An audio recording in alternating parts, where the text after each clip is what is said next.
we're like, I remember on the 5th record, we were like, what happened? We were just supposed to make one record and do a couple of dates and then break up, and that would have been fun, and say, hey, we did it.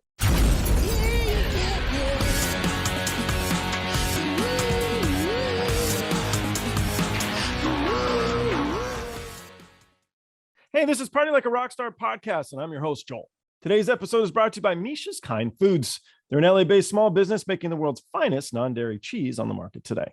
They're lactose-free, paleo, keto, kosher, Parev, and 100% vegan. If you like what you see, check out the next video. If you like this video, please subscribe and like by clicking the little round button on the bottom right. To learn more about me or our other guests on the show, go to joelrohde.com. You can follow us on Twitter, Instagram, or TikTok. The handle is Joel Rohde. If you haven't already read my book, Memoir of a Roadie, it's now available through Amazon and paperback Kindle or as an audiobook. I hope you enjoy the show. Bingo. There we go. Yeah. There we go. And he'll be hopping on. He's nervous about it because he doesn't know how to Zoom. But he says he'll have his daughter help him, and his daughter, she's listen, man, this is a whole other different world for guys like us, man. You know, I mean, I know the dinosaurs, huh? The dinosaurs, dude. Trust me, I had to have many people like show me how to do any of this stuff. If I can't just like open it up and hit the button, then I'm just like, well, that's what happens when you're a retired rock star, Xavier.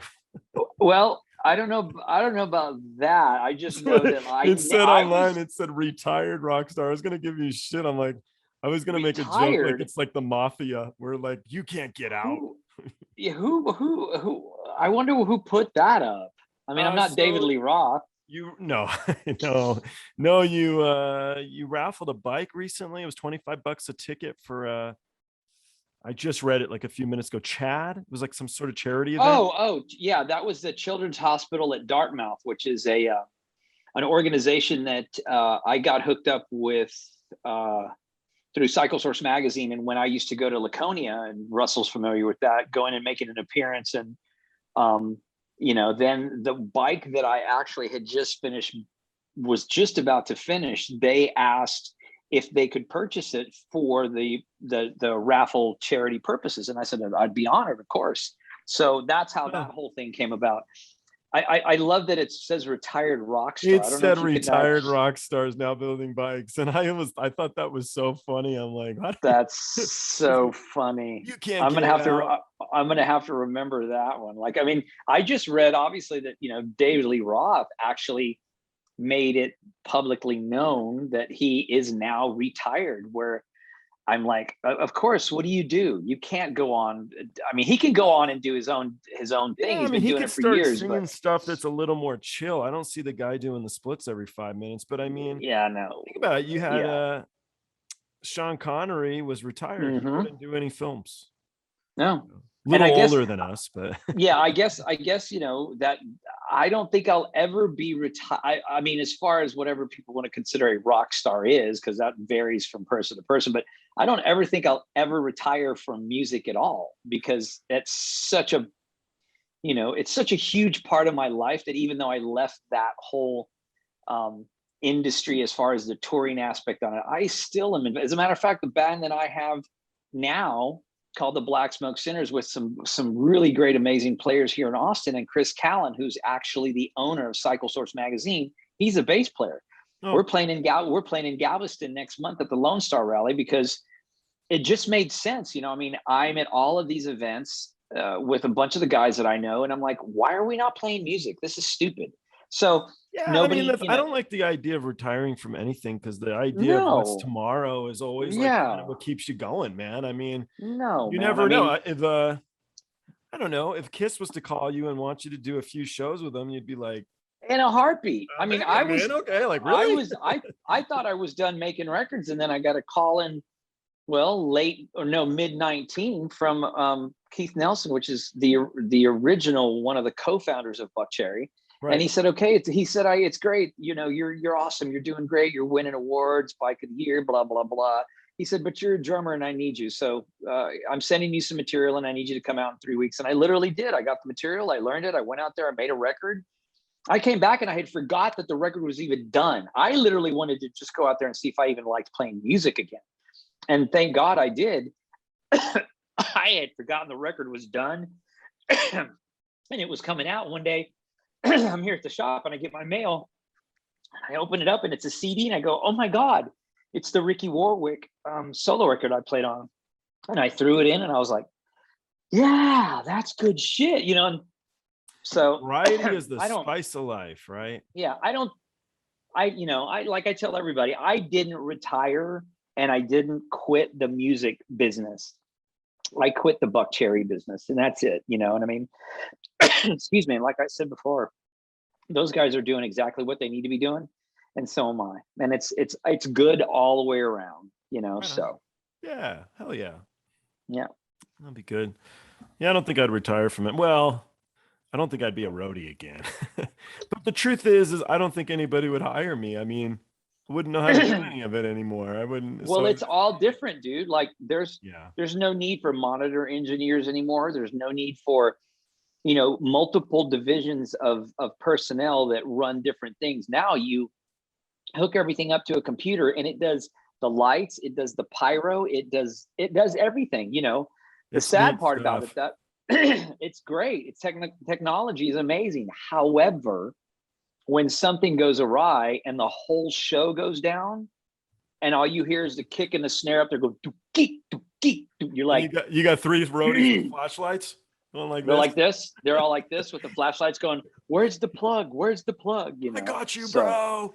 Dude, I got this, bro. So, that there is always the pro and the con to technology, So I like all the glitz and glamour, but I also think it's kind of cool when, like Poison, they'll go out with just a shitload of par cans and it looks cool and it's all part of the witnessing experience. Dude, I thought it was amazing when Dave Grohl, he said, when we went out and did one of the first major headline in arenas, he goes, I didn't want lasers. And he goes, I wanted it to look like the Killer Queen record where it was all just, par cans in the back. And I was like, that is so rock and roll. I guess it's sort of the same as like record collecting, vinyl. It's the same. Yeah, it's the same thing, I mean, you think one of the greatest drummers and one of the greatest rock bands ever in the world, John Bonham from Zeppelin, when they did Madison Square Garden, they were taping it. He put mirrors behind him. He's like, this would be cool, mate, if we put mirrors behind it to give like an extra depth to it. And I'm like, for back then, that was like, wow. Nobody thought about that. Now somebody goes, yeah, dude, no, we got to have like spinning things and pyro and stuff that goes like this. And it's funny, I had on here, I think I told you, I don't know, it was Cosmo from Creedence Clearwater, and he was pretty funny. He was just like, the drummer, we just look at butts. That's it. Lots of butts. And then at the end he said, just always remember, there's one drummer in a sea of guitar players. Yep. Everybody always says that, bag on the drummer and all the jokes and stuff like that. And every great band has had at least a pretty decent drummer in it. I mean, that's just the way it is, And it was funny. I actually met Fogerty once in LA. Oh. And way before I was in the band, and I was working at a wood refinishing company. We had literally just started installing cabinets in this really like ritzy part of Bel Air, like to the point where Wayne Gretzky lived next to Paula Abdul, that lived next to John Fogerty. And we were literally doing the cabinets, and he walked in one day and said, hi, I'm John Fogerty. Don't ask me about Creed's Clearwater Revival. Oh, and no way. That was his intro. Yeah, the rest of the week was amazing. And he said, so you guys are musicians? And I said, yes. He said, let me show you something. And he shows me this room that had jade green carpet and cherry wood furniture and a Fostex cassette 4-track. Cool. A drum machine, a bass, an acoustic guitar, and one microphone. He goes, if you can't make a hit song with those things right there, it'll stop. Just go do something else, because all the glitz and all the glamour and all the production and all that stuff, it comes down to the song. And I never forgot that, dude. I was sitting there going, oh, okay. Okay, John, whatever you say, John. And at that point in time, I was just like, but you don't understand. I'm just the drummer, I didn't even write songs back then.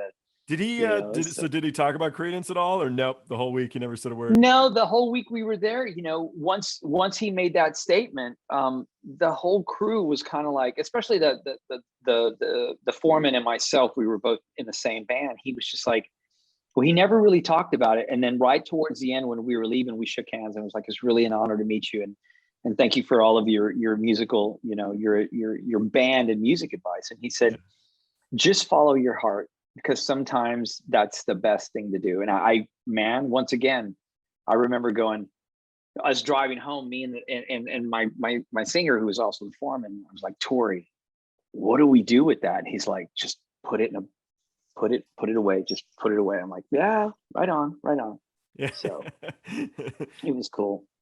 But it's better than a lot of the rock and roll speeches I've had, which was, you know, write about bitches, just write about. Yeah.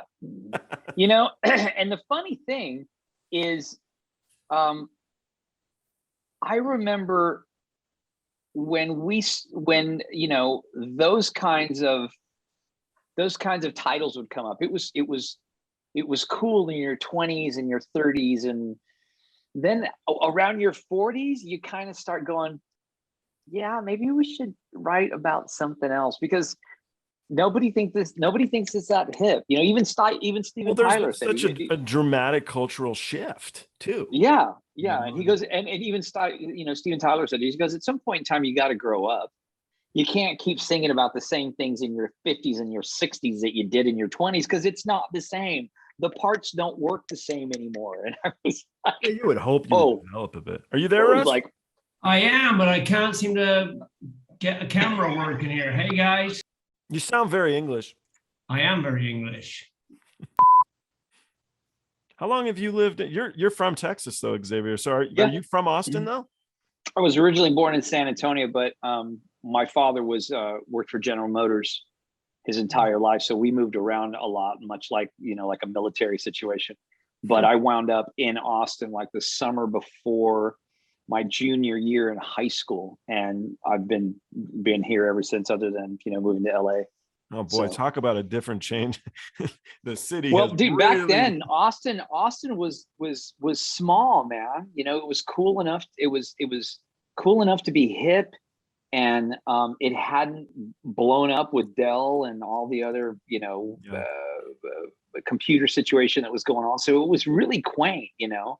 And I actually lived in a smaller town called Round Rock on the outskirts of it. So there was nothing like it is now. I mean, it is absolutely out of control. You know, I remember coming back from being on tour, and the places that were 2 lanes and cows on each side were now 4 lanes and flyovers and toll roads. And that's why when I moved back, I refused to move into the heart of it. I live in the hill country. Like, it takes me, you know, 25 minutes to get from my driveway into Austin, you know, because and it's like, I my back deck is deer and coyotes and all that kind of stuff. So, you know, because I didn't want to, after living in Burbank for all that time, I was just like, yeah, no, I don't want to be around a lot of people. I just don't. Concrete jungle, man. Concrete jungle, exactly. Yeah, exactly. Not my thing either. I'm with you. Yeah, we went to Austin a few years ago. My lawyer's son moved there. Okay, more than a few years ago. I guess it's about 7. And I'm a beer guy. And oh God, you guys had some fantastic beer. And then barbecue. We went to the one where someone stole his barbecue, and then he got busted because he was embezzling money or something. He's not the one that's like world famous. He's the second guy in Austin. I wonder who that is. I mean, dude, like I said, all of that stuff has changed so much from when I originally lived here. Like, when I originally lived here, the Salt Lick was the biggest place, but it was out in Dripping Springs. And that was Texas barbecue. And then along came like Black's and Art's Rib House. And then this whole movement started happening. And of course, you know, all those foodie network shows started popping up, and it just drove everything crazy. But there's still that guy. There's a place here she's been doing it since the 60s, and it's called Snow's. And it's the same as that other dude. She makes X amount. People get there at 3 a.m. Yeah. And when she's done, that's it. Over. And she still works every single day. So and this dude was the same, but amazing. we're sitting there in the morning at like probably 6, 7, and everybody is drinking Budweiser. Yeah, Everybody. yeah. Mhm. So That's like orange juice, it was. But yeah, there's They give you burnt ends while we were waiting in line. yes, And I'm yes. kind of like, okay, I'm gonna go broke. I think we got like $300 worth of barbecue. I'm like, I want 8, and it was the squash. That was cheesy squash. That was it. Cheesy squash. Yeah. Man. Yeah.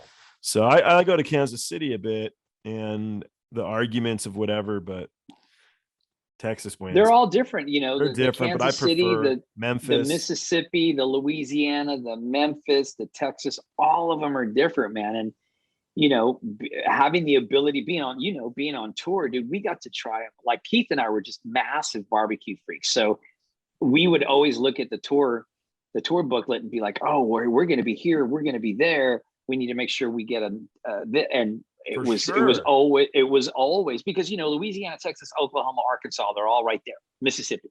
So you would literally within a 3 or 4 weeks time be able to sample each barbecue style: dry rubbed, wet rubbed, boiled, so good, braised. It's insane, dude. It beats after show pizza.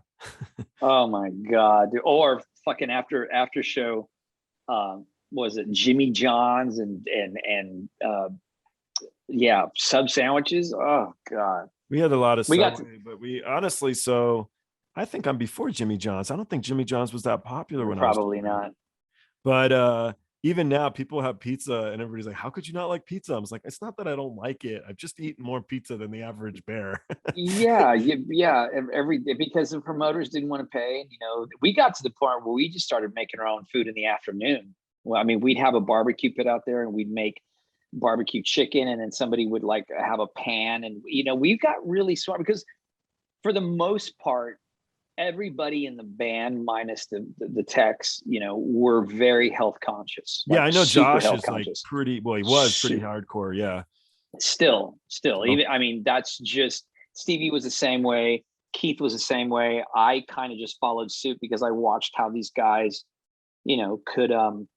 could perform like they did every night and just be physically fit and not feel draggy all the time. Now, don't get me wrong. When we were in Philly, it was all about Primanti Brothers, and when we were in New York, it was cannolis till we pass out. So I was made sure. I'm in Philadelphia, and I eat a cheesesteak that's just okay. And I was mad at the restaurant for filling my stomach with that subpar sandwich, because now I can't go get another one because I can only use so much food. I was mad. Yep. I was mad. Yep.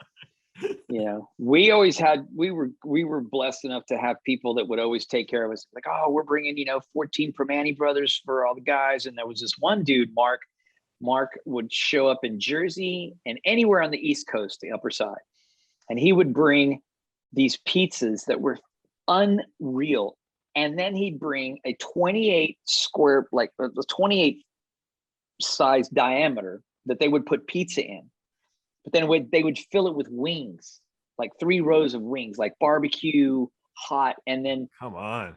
So the buses just smelt like wings all the time. I'd be in heaven. I'm a chicken wing fiend. It was so good, dude. On STP, they wouldn't let us. Anybody gave us food, we say thank you and stuff, but we have to throw it away. We weren't allowed to eat it. Really? Because of poisoning or just? Yeah, they were worried. When I say they, it's not the band, it's the production. So sure. But yeah, we weren't allowed to eat any of the food anybody ever gave us. So you just pretend you're really happy, and you got to throw it away. Yeah. It was rough though. It was rough. Those were, but those people that brought us food, like now that I think about it, our tour manager and Josh were pretty strict about who brought us food. It was people that we knew very, very well. And we usually have fans that would make us like birthday cakes when it was somebody's birthday. So it was pretty well guarded for the most part. And of course, like on the arena tours, you always had catering. So you just literally never even worried about it, so. I loved all that food, man. I really, really did. But now I guess a lot of these bands, they have their personal chefs. It's like really common. They have their own chef. Yeah. And they do, because everybody wants to eat a little bit better. And if your budget allows to have something like that, hell yeah. But that's not something we ever wanted to do, because we were so diversified in what we liked to eat. So it was just, and at that time we were all about bringing as much cash home as we possibly could to the families, I because bet. when we were out with all the majors that we went out with, like with Kiss and Kid Rock and Nickelback and Mötley, they all had hand-picked chefs and catering services, and that kind of production and budget is ridiculous, so we were just like, no man, we're cool with spinach and chicken. So were you guys one bus, crew and band, or two? We were two. Well, in the beginning we had one bus, one trailer, and we had 10 folks, so we had 2 junk bucks. And then you had the trailers. Do you have the trailer on the bus? Yeah, we had the trailer in the beginning. No, we had the trailer in the beginning. It wasn't until we jumped on Mötley when we did Crüe Fest, the first Crüe Fest. That's when we went to, because we got upstream to Atlantic from an independent management, independent label. So we literally went to 2 buses and semis. So then that's when it was out of control, because I was like, oh, I get to fabricate this massive drum kit that splits in half and rolls onto it was out of control. And then once we all started to see how the industry was starting to change and things were really starting to wind down, man, we had that group conscious decision where we're like, hey man, we can spend X amount of money and all that stuff, or we can go back to being guerrilla style and bring that money home. And when you look at those numbers, the way that they translate between bus, driver, insurance, gas, semi, all that stuff, you start going, wow, because it equates to a lot of zeros, a lot. You also have to have peace of mind, I mean, luckily, I don't think you guys ever went through a point of hating each other. So sometimes it's just, if you guys want to tour, we need different buses. Otherwise, ain't gonna happen. Yeah. And, it wasn't till we did the Mötley run that we really understood why those guys decided to do it that way. They all had their own buses. They stayed in different hotels. Their dressing rooms were way far apart from each other. And I get it. Yeah. But burned out for us, right? Yeah, for us, we hadn't gotten to that point yet. We were just like, hey man, I want you to go home and be able to buy the kids a G.I. Joe with a Kung Fu grip. And I want to go buy a new transmission. So let's keep that money, because I think though, and I might be wrong, but I think there, with a lull in the career, you again appreciate, you start to be careful second time around, Yeah, well, you start to really understand what the mentors and the elders were trying to teach you. Like, hey man, Cypress Hill said it, hit single don't last very long. Save your money, man, save your money. And in the beginning, we didn't, it wasn't supposed to happen in the first place, dude. I was just supposed to go out to LA and, have a good time. And then like, oh, okay, I'm done. And for the 3rd time, and then come back home, get somebody pregnant, have some kids, and God knows what. We literally were like, I remember on the 5th record, we were like, what happened? We were just supposed to make 1 record and do a couple of dates and then break up. And that would have been fun and say, hey, we did it. And here we are 17 years later going, it was insane, but well, you've got bills, but you also have a voracious fan base who loves the shit. They love it. I'm a fan. And they still love it. I like Josh's solo records a lot. Yeah, I mean, and it's funny. I just met somebody the other day at one of the bike rallies, and she was like, my mom used to play that song and she loved it. And I'm like, well, sweetie, how old are you? And she's like, I'm 17. This is crazy, bitch. And I'm like, yeah. Oh, wow. And she's like, she goes, and I remember hearing that song when I was like 6 or 7. I'm like, so that right there makes you go, wow, I'm old. I'm old. I'm old. But it's cool. It's cool to see something like that and to hear it, because there for a while you start going, God, it's a big blur. It's just a big blur, I was stoked, man. When it came out, Crazy Bitch, I was like, fuck yeah, they're back. Dude, that record, that song wasn't even supposed to be on the record. That song was not even supposed to be anywhere. I mean, we literally, the original parts of that song that Keith, Josh, and those guys wrote, they were still messing around with the beginnings of the Velvet Revolver thing with Duff / Matt and Scott. And I had tracked something like 16 or 17 tracks for that first record. And so Josh we had some time. Velvet with Scott? No. After Scott came in after, but it was that Yeah, because whole what I segue. remember, because I worked for Guns for a few minutes, and Axel wasn't so stoked with Josh, and it was because Josh was gonna be involved at Revolver, and then Right, unfortunately it fucking didn't work out. He didn't right, expect that. So right, he had done right. some interviews, and oh Yeah, and well. then come full circle. All those years later, when we were opening up for GNR on the East Coast run, that's when he had DJ Ashba and those other cats before he had rekindled with Slash. And I remember Axel coming into the dressing room and handing everybody iPads, brand new iPads, as thank you gifts for the tour. Yeah. And he had said, and he made a statement. He was like, I'm really glad to see that everything worked out for you in this situation, not in that other one. Right and on. Nobody knew what he was talking about. So Josh explains it later. We were like, oh, right, okay. So, but Yeah, I mean, yeah, it's a man. buzzkill for Josh, I imagine at the time, and you're gonna be, because even Scott Weiland, man, Scott wasn't as huge when internationally, STP was not there. No. So, But then when the Velvet thing happened, because of the GNR package with it, it was huge, But then what it is So. the same with Josh. More eyes is always better, but they realized, like, Scott, like, fuck, this guy's such a good front man.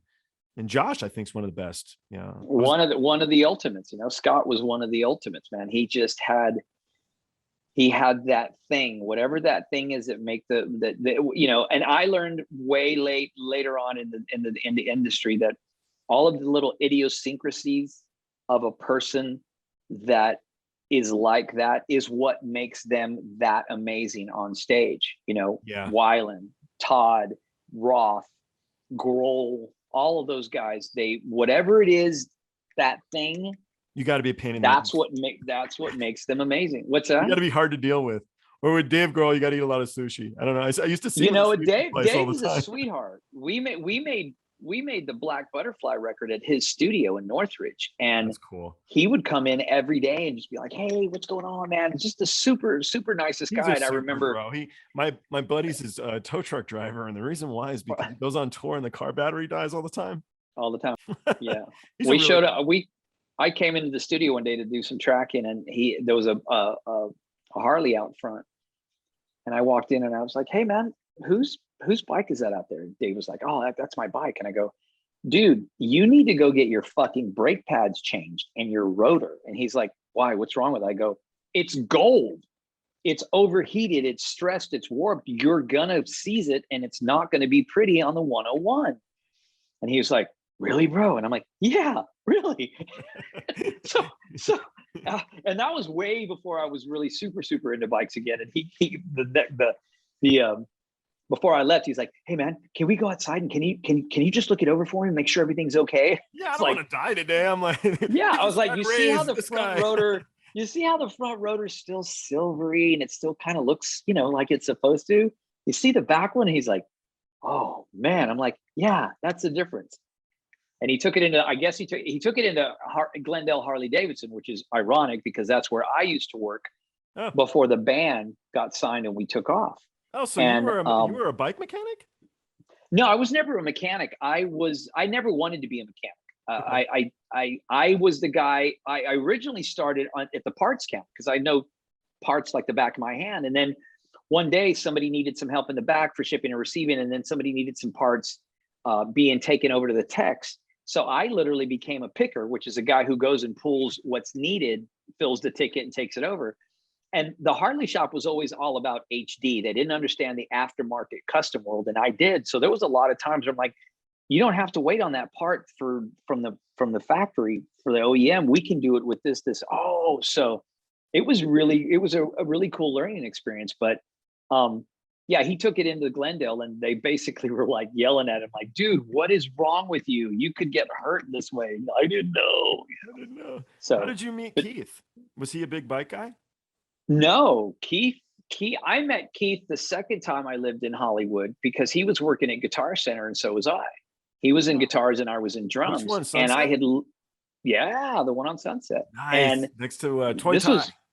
Yes, and 10 Masa or no, El Compadres across the street, Oh, El which was, Compadre's great. oh my God, and at Sunset Grill, down at the Sunset Grill, Joe and his wife, and I met him there because I was in drums, he was in guitars, and then I got moved from the drum section down to the warehouse because they needed somebody who wasn't stoned all the time and could keep track of shit. So they moved me down there, and him and I became friends. And one day he came in, he's like, "Hey man, how are you?" I'm really bummed out, man. I just broke up with my girlfriend and and I don't know what I'm gonna do. And he goes, "Well, what do you have?" And I go, "My drum set, a duffel bag of clothes, an alarm, and a lamp." And he's like, "Just move into my place." That was it. And the whole time we lived together, Well, he was your new girlfriend?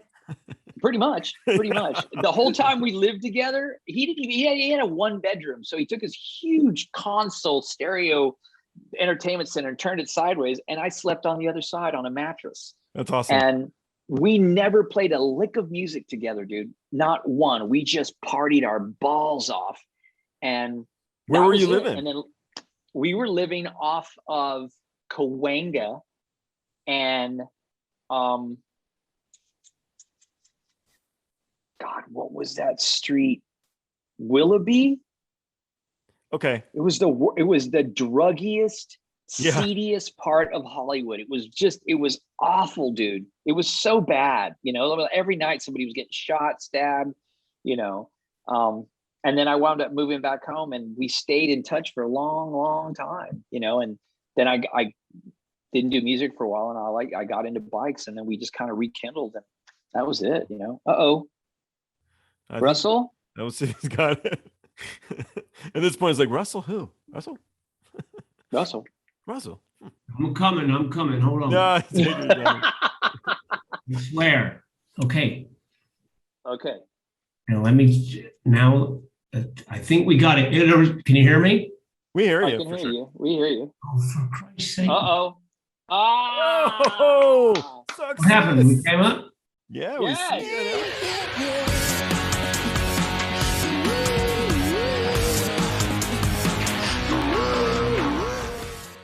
Thanks for watching. Don't forget to like and subscribe by clicking the round button on the bottom right.